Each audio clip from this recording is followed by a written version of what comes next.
আসসালামু আলাইকুম। আগামী ৯ তারিখে যারা প্রাথমিক সহকারী শিক্ষক পদে পরীক্ষায় অংশগ্রহণ করবেন, আপনাদের জন্য আমাদের ধারাবাহিক আয়োজন বারবার পরীক্ষায় আসে এমন হাই ফ্রিকোয়েন্সি এমসিকিউ। সেই ধারাবাহিকতায় আজকে আলোচনা করব হাই ফ্রিকোয়েন্সি পরীক্ষায় বারবার আসে এমন 30টি বিজ্ঞানের এমসিকিউ। আমাদের হাতে যথেষ্ট সময় নেই, আমরা চাইলেও সবগুলো ক্লাস দিতে পারছি না, তবে ইতিমধ্যে অনেকগুলো ক্লাস দেওয়া হয়েছে। আমাদের এই ভিডিওটির ডিসক্রিপশন বক্সের একদম নিচের দিকে সেই ক্লাসগুলোর লিঙ্ক দেওয়া আছে, অথবা আমাদের ইউটিউবে ঢুকলে আপনারা সেইখানে প্লে লিস্ট আকারেও পেয়ে যাবেন। ভিডিওগুলো অবশ্যই দেখে নেবেন।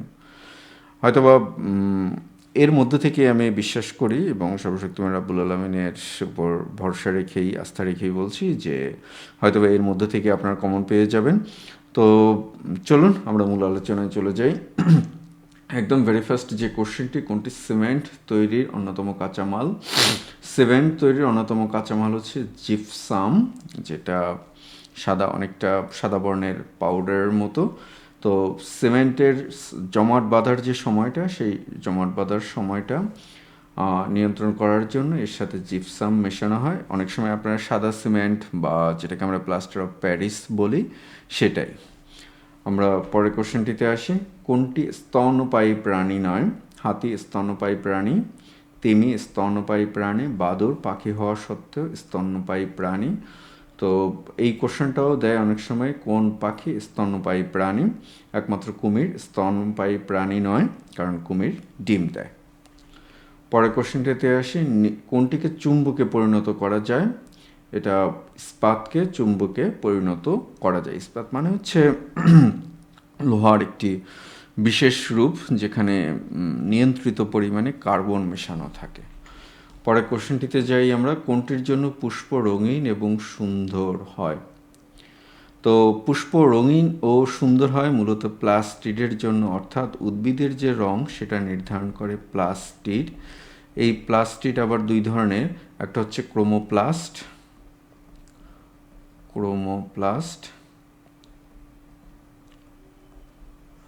আর আরেকটা হচ্ছে লিউকোপ্লাস্ট।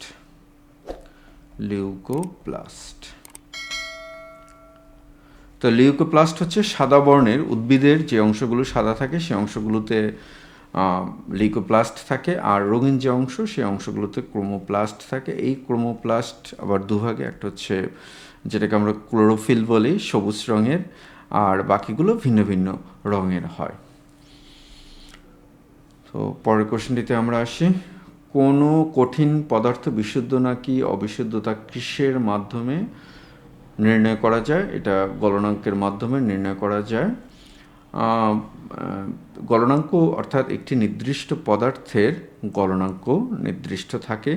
যদি এর মধ্যে কোনো অপদ্রব্য মেশানো থাকে তবে তার গলনাঙ্ক কমে যায়, এবং তখন সেটি একটি নির্দিষ্ট তাপমাত্রা, একটি মৌলিক পদার্থের একটি নির্দিষ্ট গলনাঙ্ক থাকে, অর্থাৎ যে তাপমাত্রায় গলতে শুরু করে। সংজ্ঞা যদি আমি দিতে যাই, একটু কঠিন মনে হবে আপনাদের। নির্দিষ্ট চাপে নির্দিষ্ট তাপমাত্রায় কোনো কঠিন পদার্থ যখন গলতে শুরু করে, ওই নির্দিষ্ট তাপমাত্রাকেই বলা হয় গলনাঙ্ক। এর সাথে চাপের একটি বিষয় আছে। যাই হোক, তো যখন অপদ্রব্য যখন মেশানো হয় তখন তার গলনাঙ্কটা নির্দিষ্ট থাকে না, সেটা পরিবর্তন হয়ে যায়। অনেক সময় দেখা যায় যে পরিসর চলে আসে, অর্থাৎ একটা নির্দিষ্ট তাপমাত্রায় না গলে সে একটা পরিসরে 2-3 ডিগ্রি ব্যবধান বা 4-5 ডিগ্রি ব্যবধান নিয়ে গলে। পরের কোশ্চেনটিতে আসি। কোনো দেশের পরিবেশের ভারসাম্য রক্ষা করার জন্য ন্যূনতম 25% বনভূমির দরকার? খুব কমন কোশ্চেন, বারবার পরীক্ষায় এসেছে। কোনো বস্তুকে পানিতে সম্পূর্ণভাবে ডুবালে পানিতে যেখানে এটা রাখা যায় সেখানেই এটা থাকে। এটার কারণটা কি? একটা জিনিস মনে রাখবেন, ঘনত্ব যদি বেশি হয় তাহলে সে পানিতে ডুবে যাবে, ঘনত্ব যদি পানির থেকে কম হয় তাহলে ভাসবে। ঘনত্ব যদি ওই প্রবাহী পদার্থ অর্থাৎ তরল এবং বায়বীয় পদার্থের সমান হয়, আমরা এইখানে যেহেতু পানি নিয়ে কথা বলছি, সে ঠিক ওইখানেই ভাসতে থাকবে। অর্থাৎ আমরা যদি এরকমটা চিন্তা করি, পানির ঘনত্ব হচ্ছে 1000 কিলোগ্রাম পার মিটার কিউব। আমরা যদি এখন কোনো একটা বস্তু এটার ঘনত্ব যদি আমরা চিন্তা করি যে পানির ঘনত্বের সমান, তখন এই বস্তুটাকে আমরা যেইখানে রেখে দেব ওই বস্তুটা ওইখানেই ভেসে থাকবে, সম্পূর্ণ নিমজ্জিত অবস্থায় ওইখানেই ভেসে থাকবে, সেখানেই স্থির থাকবে। পরের কোশ্চেনটিতে আসি, কোনো বস্তুতে আধানের অস্তিত্ব নির্ণয়ের যন্ত্র হলো তড়িৎবীক্ষণ যন্ত্র, যেটা দ্বারা আধানের উপস্থিতি এবং আধান বলতে চার্জের প্রকৃতিও নির্ণয় করা যায়। এটা হলো মূলত একটা কাচের বোতলের মতো, এটাকে বায়ুশূন্য করে রাখা হয় এবং এর এইখানে একটা দণ্ডের মতো থাকে, দণ্ডের মাথায় একটা ধাতব চাকরি থাকে, এটা পিতলের তৈরি হয়, আর এর ভেতরে খুব পাতলা স্বর্ণ থাকে, খুব স্বর্ণ সেন্সিটিভ হয়, সেন্সিটিভিটি বেশি, এই কারণে স্বর্ণ রাখা হয়। আর এটা দুঃখিত, আরেকটা কারণে স্বর্ণ রাখা হয়, স্বর্ণ নিষ্ক্রিয় ধাতু, খুব সহজে মরিচা পড়ে না বা বিক্রিয়া করে না, এই কারণে এটা রাখা হয়। আচ্ছা, কোটা নিয়ে আমরা বিস্তারিত পরে একাডেমিক ক্লাসে কথা বলবো। কোনো বস্তুর ওজন কোথায় বেশি? আমরা বস্তুর ওজন, কোনো বস্তুর ভর যদি এম হয় তাহলে ডাব্লিউ এর সমান এম জে। আচ্ছা, এমটা এখানে ছোট হাতে লিখে ফেলেছি, সমস্যা নেই, আর এইখানে বড় হাতে লিখেছি, তাতেও সমস্যা নেই। ডাব্লিউ সমান এম জি। তাহলে বস্তুর ভর এম, তো এম হচ্ছে কি, বস্তুর ভর এম হচ্ছে সাধারণ অবস্থায় বস্তুর ভর এম হচ্ছে একটি স্থির, অর্থাৎ এটাকে আমরা যেখানে নিয়ে যাই বস্তুর ভর এম এর পরিবর্তন হবে না। হ্যাঁ, এম এরও পরিবর্তন হয়, যেটা যদি কোনো বস্তু যদি আলোর কাছাকাছি বেগে বা আলোর বেগে গতিশীল হয়, তবে এটা নিউটনের আপেক্ষিকতার তথ্য অনুসারে। তো অত জটিল দিকে আমরা যাব না। এখন দেখুন জি এর মান, পৃথিবীর আকৃতি আপনারা জানেন, পৃথিবীর আকৃতি হচ্ছে অনেকটা এরকম আপেল বা কমলা লেবুর মতো চ্যাপ্টা। তো এই যে এই অঞ্চলগুলোকে বলা হয় বিষুব অঞ্চল, আর এই অঞ্চলগুলোকে বলা হয় মেরু অঞ্চল। যেহেতু মেরু অঞ্চলের দিকে পৃথিবী একটু চাপা, এখানে জি এর মানটা বেশি, আর বিষুব অঞ্চলে জি এর মানটা কম হয়। এই যে বিষুব অঞ্চলের দূরত্ব বেশি, জি এর মানটা কম হয়। এই জি এর মানটা, অর্থাৎ জি সমান জিএম বাই আর স্কোয়ার, এই সূত্র দিয়ে এটাকে বের করা হয়। তো এখন আর এর মান যত বেশি হবে জি এর মান তত কম হবে। তো যার কারণে মেরু অঞ্চলে যেহেতু দূরত্বটা ছোট বিষুব অঞ্চলের তুলনায়, সেহেতু মেরু অঞ্চলে জি এর মানটা বেশি হয়। আর আমরা এই সূত্র অনুসারে তাহলে আমাদের কোনো বস্তুর ভর যদি এম হয় তাহলে মেরু অঞ্চলে তার ওজন সবচেয়ে বেশি হবে। আর ওজনটা কি? ওজনটা হচ্ছে কোনো বস্তুকে পৃথিবী যে বলে তার কেন্দ্রের দিকে আকর্ষণ করে। পরের কোশ্চেনটিতে আসি, কোনো স্থানে মধ্যাকর্ষণজনিত ত্বরণ 9 গুণ বাড়ালে সেখানে একটি সরল দোলকের দোলনকাল কত গুণ বাড়বে বা কমবে? সরল দোলকের দোলনকালের যে ইকুয়েশনটা, টি সমান 2 পাই √L/J। তো আমরা এগুলোকে, এই এলটা যদি স্থির যদি ধরি তাহলে টি ভ্যারিয়েসেস 1/√J, অর্থাৎ জি এর মান এবং টি, আমরা যদি এটাকে যদি এভাবে লিখি তাহলে টি স্কোয়ার ভ্যারিয়েসেস 1/G এভাবে ধরতে পারি আমরা। তো দেখেন, মধ্যাকর্ষণজনিত ত্বরণের মান 9 গুণ যদি বাড়ান, আপনি মধ্যাকর্ষণজনিত ত্বরণের মান 9 গুণ যদি বাড়ান তাহলে দোলনকাল 3 গুণ কমে যাবে। যেহেতু এদের মধ্যে ব্যস্তানুপাতিক সম্পর্ক এবং বর্গের ব্যস্তানুপাতিক সম্পর্ক বা বর্গমূলের ব্যস্তানুপাতিক সম্পর্ক যদি আমরা বলি, তাহলে এইখান থেকে আমরা যদি জি এর মান, যেহেতু ব্যস্তানুপাতিক আছে, তাহলে জি এর মান যদি বাড়াই আমরা, তাহলে দোলনকাল কমবে। মানে ব্যস্তানুপাতিক মানে একটা বাড়লে আরেকটা কমবে। এটাও একটা রিপিটেড কোশ্চেন, বিসিএস এর কোশ্চেন, পরীক্ষায় দিয়ে দিতে পারে। কোলেস্টেরল এক ধরনের, আমরা এই কোলেস্টেরল সম্পর্কে অনেক কথা শুনি, যেমন আমরা এলডিএল শুনি, এইচডিএল শুনি।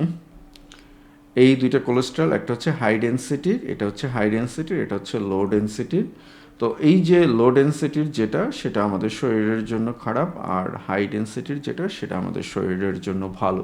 তো কোলেস্টেরল কি? কোলেস্টেরল হচ্ছে এক ধরনের স্টেরল, যেটা স্টেরয়েড জাতীয় পদার্থ, এবং এটা রাসায়নিকভাবে এর ভিতরে ওইস থাকে, তো এটাকে অ্যালকোহল বলা যায়। তো এটা মানে অত ব্যাখ্যাটা আপনারা সবাই নিতে পারবেন না যারা সায়েন্সের স্টুডেন্ট না, আবার সায়েন্সের স্টুডেন্ট হলেও যারা বায়োলজি বা প্রাণ রসায়ন বা অর্গানিক কেমিস্ট্রি যারা পড়েন নাই তাদের জন্য একটু প্রবলেম হতে পারে। তো অত কিছু মনে রাখার দরকার নেই, শুধু মনে রাখবেন কোলেস্টেরল কি। কোলেস্টেরল এক ধরনের লিপিড, লিপিড মানে চর্বি, কোলেস্টেরল মানে তো চর্বি, এইটা আমরা জানি, চর্বি। আর রাসায়নিক গঠনের দিক থেকে এটা হচ্ছে স্টেরল।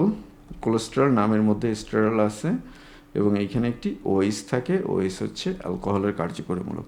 পরের কোশ্চেনটিতে আসি, ক্যান্সার চিকিৎসায় ব্যবহৃত গামা বিকিরণের উৎস কি? ক্যান্সার চিকিৎসায় ব্যবহৃত গামা বিকিরণের উৎস হচ্ছে আইসোটোপ, এবং এইখানে কোবাল্ট-60 আইসোটোপটি ব্যবহার করা হয়।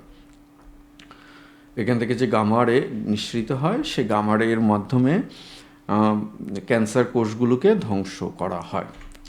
ক্যান্সার চিকিৎসায় ব্যবহৃত গামা বিকিরণের উৎস হলো আইসোটোপ, টেজিস্ক্রিয় আইসোটোপ, আগের কোশ্চেনটার সাথে লিঙ্ক। ক্যান্সার চিকিৎসায় যে বিকিরণ ব্যবহার করা হয় সেটা কি? সেটা হচ্ছে গামা রে, সরি এখানে একটা রেস চলে এসেছে, এটা রেস হবে না, এটা টাইপিং মিস্টেক, টাইপোগ্রাফিক ভুল যেটাকে বলা হয়, গামা রে C60। পরে কোষের ক্যান্সার রোগের কারণ কি? ক্যান্সার রোগের কারণ হচ্ছে কোষের অস্বাভাবিক বৃদ্ধি, অর্থাৎ কোষ যখন নিয়ন্ত্রণহীনভাবে বৃদ্ধি পায় সেটাকে ক্যান্সার বলা হয়। ক্যাসেটের ফিতায় শব্দ রক্ষিত থাকে কি হিসেবে? ক্যাসেটের ফিতায় শব্দ রক্ষিত থাকে চুম্বক ক্ষেত্র হিসেবে। আপনারা যারা এই দশকের আপনারা যারা পরীক্ষার্থী আছেন বা যারা আপনারা ভিডিও দেখছেন, আমি জানি না আপনারা ক্যাসেট দেখছেন কি না, ক্রোমিয়াম অক্সাইড CrO2। তো এই যে ক্যাসেট এরকম কালো বর্ণের হয়, ক্যাসেটের ফিতা, যেইখানে একটা নির্দিষ্ট রাসায়নিকের প্রলেপ দেওয়া থাকে, তো সেটা চৌম্বক ক্ষেত্র হিসেবে ওইটাকে সংরক্ষিত রাখা হয়, এবং যখন হেডের উপর দিয়ে যখন ক্যাসেটের ফিতাটা যখন যায় তখন ওই চৌম্বক ক্ষেত্রটার রিডিং করে এই শব্দ, ছবি বা ক্যাসেটের ফিতায় অডিও ভিডিও বা একটা সময় ডাটা রাখার জন্য এই ক্যাসেটের ফিতা বা এই ফিতাগুলোই ব্যবহৃত হতো। ওটার উপরে সিরামিক চুম্বক ব্যবহৃত হতো, এখন এর চল নাই। ক্লোনিং পদ্ধতিতে জন্মগ্রহণকারী প্রথম ভেড়ার নাম ডলি। এটা আপনারা, খাদ্য তৈরির জন্য উদ্ভিদ বায়ু থেকে গ্রহণ করে। কি গ্রহণ করে উদ্ভিদ? Carbon die oxide. ভুলে নাইট্রোজেন দাগিয়ে দেবেন না, কার্বন ডাই অক্সাইড গ্রহণ করে। নাইট্রোজেন বাতাসের 70 থেকে 72 ভাগ নাইট্রোজেন হওয়া সত্ত্বেও উদ্ভিদ নাইট্রোজেন গ্রহণ করতে পারে না।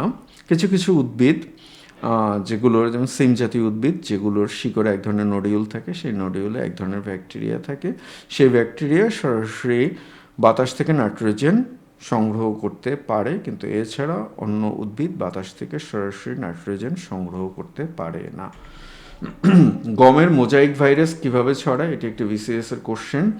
গমের মোজাইক ভাইরাস ছড়ায় মাইটের মাধ্যমে। পরের কোশ্চেনটাতে এসে আমরা গাছের খাদ্য তালিকা, এটাকে মনে রাখবেন NPKSZ, NPKSZ মুখস্থ করে ফেলুন, NPKSZ।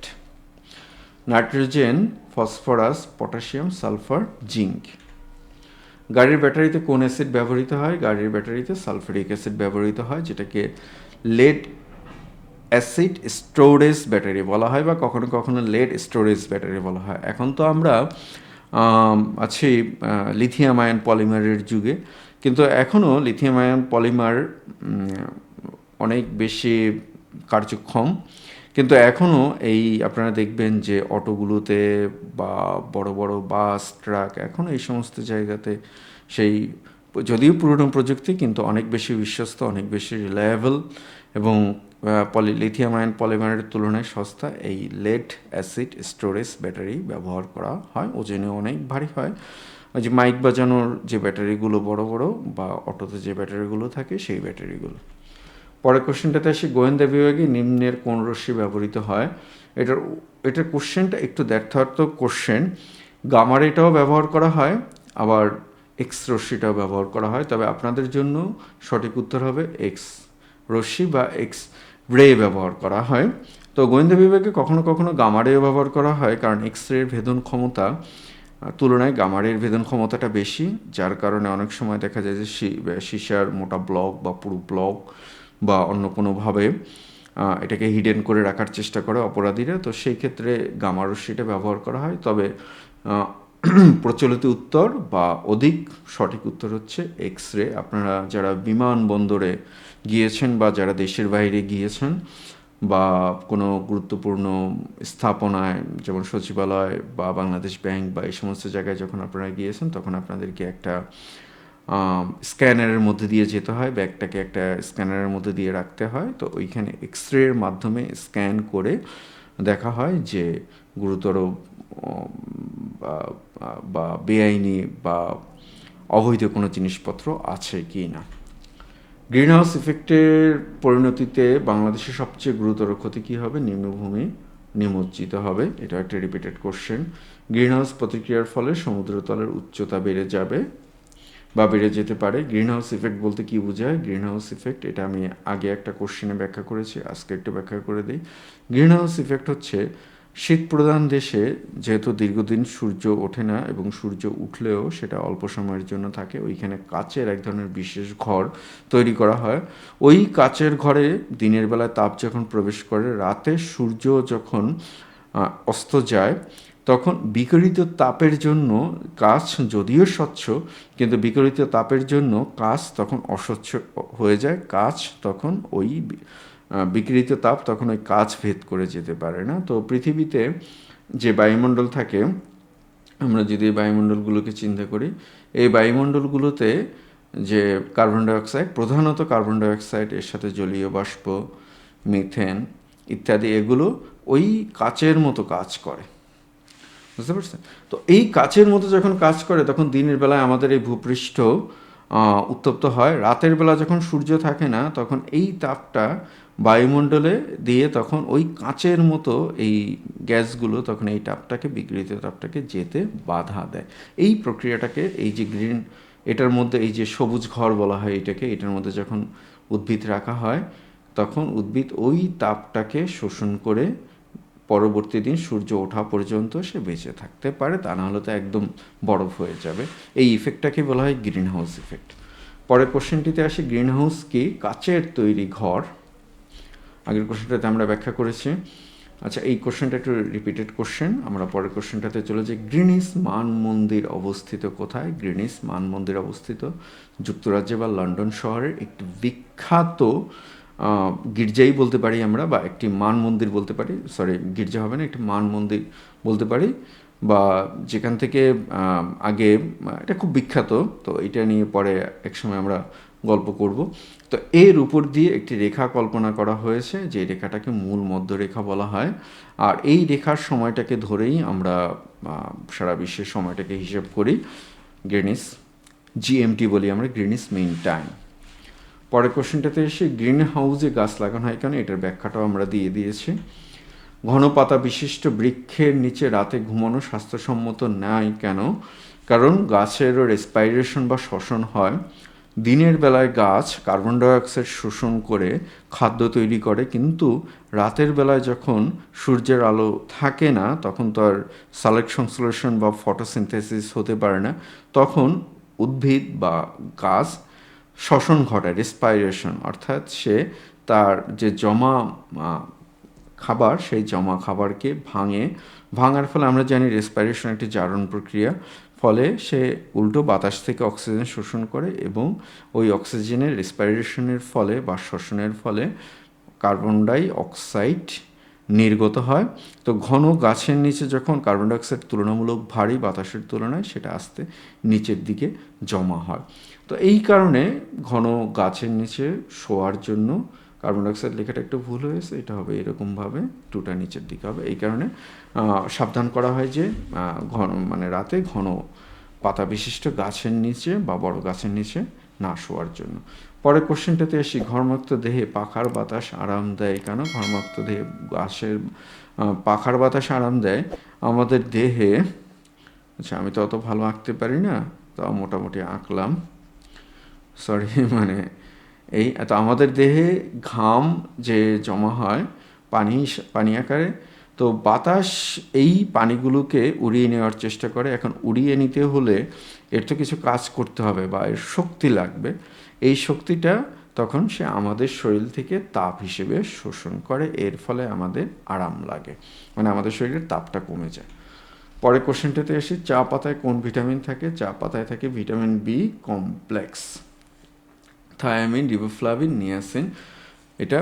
আর চা জিনিসটা এটা আবিষ্কার হয় চীনে, এবং চাটা ভারতীয় উপমহাদেশে কেবল আমরা যে প্র্যাকটিসটা দেখি ঘন করে দুধ চিনি দিয়ে চা খাওয়া, এটা কেবল ভারতীয় উপমহাদেশে। আপনি যদি অন্যান্য দেশে যান, বিশেষ করে চীন বা জাপান, এই সমস্ত জায়গাতে চাটাকে পবিত্র পানীয় হিসেবে খাওয়া হয় এবং ঔষধি পানীয় হিসেবে খাওয়া হয়। তো চায়ের ভিতরে অনেক গুরুত্বপূর্ণ ঔষধি উপাদান আছে। তো এর ভিতরে একটা হলো যে আমরা যে ভিটামিন বি কমপ্লেক্স বললাম, সে ভিটামিন বি কমপ্লেক্স। পরের কোশ্চেনটিতে আসি, চাঁদ দিগন্তের কাছে অনেক বড় দেখায় কেন? চাঁদ দিগন্তের কাছে বড় দেখায় ইলুশন বা দৃষ্টিভ্রমের কারণে। বায়ুমণ্ডলের প্রতিসরণের ভূমিকা থাকলেও মূল কারণটি মনস্তাত্ত্বিক বৈজ্ঞানিক বিতর্ক রয়েছে, তবে ডি সবচেয়ে গ্রহণযোগ্য ব্যাখ্যা। আচ্ছা, এই কোশ্চেনটা মানে যেই ব্যাখ্যাটা আমরা দিয়েছি, সেই ব্যাখ্যাটা আপনারা এটা কারেক্ট উত্তর করবেন এ, বায়ুমণ্ডলীয় প্রতিসরণের কারণে। ব্যাখ্যা যাই থাকুক, কারণ আমরা ব্যাখ্যাটা তো বৈজ্ঞানিক ব্যাখ্যা দিচ্ছি, তো যার কারণে আমাদের উত্তরটা এখানে দৃষ্টিভ্রমে দেওয়া আছে, তবে আপনারা সঠিক উত্তরটা কারেক্ট করবেন বায়ুমণ্ডলীয় প্রতিসরণের কারণে। পরের কোশ্চেনটাতে আসি, আচ্ছা, চাঁদে কোনো বস্তুর ওজন পৃথিবীর ওজনের 1/6, কারণ চাঁদের অভিকর্ষ ত্বরণের মান পৃথিবীর অভিকর্ষ ত্বরণের 6/1, এর ফলে ওজন 6/1 কমে যাবে, চাঁদে 6/1 হবে। অর্থাৎ পৃথিবীতে যদি আমাদের কারোর ওজন 60 কেজি হয়, তাহলে চাঁদে তার ওজন হবে 10 কেজি। চাঁদে কোনো শব্দ করলো তা শোনা যাবে না কেন? চাঁদে কোনো শব্দ করলো তা শোনা যাবে না, কারণ শব্দ একটি যান্ত্রিক তরঙ্গ, শব্দ চলাচলের জন্য জড় মাধ্যমের দরকার পড়ে। যেহেতু চাঁদে বায়ুমণ্ডল নেই এবং চাঁদ থেকে পৃথিবীর যে দূরত্ব প্রায় 3 লক্ষ কিলোমিটারের মতো কম বেশি, ওইখানে মাত্র সব মিলিয়ে হয়তো 10,000 কিলোমিটারের পরেও খুব সামান্য বিচ্ছিন্ন বায়ুর কণা পাওয়া যায়। আর মাঝখানে যে এত দূরত্ব, এর মধ্যে কোনো মাধ্যম আর নেই, যার কারণে চাঁদে কোনো শব্দ করলেও আমরা সেটা পৃথিবী থেকে শুনতে পারবো না। তো এটাই ছিল আজকে আমাদের গুরুত্বপূর্ণ ক্লাস। তো আসলে মানে চাইলেও সবগুলো ক্লাস দিতে পারছি না, যেহেতু সময় খুব কম, এটা আপনারা বুঝতে পারছেন। যাই হোক, তারপরেও আমরা যেটা দেখালাম, আপনারা একটু প্র্যাকটিস করবেন, আশা রাখি ইনশাল্লাহ এর মধ্যে থেকে কমন আসবে।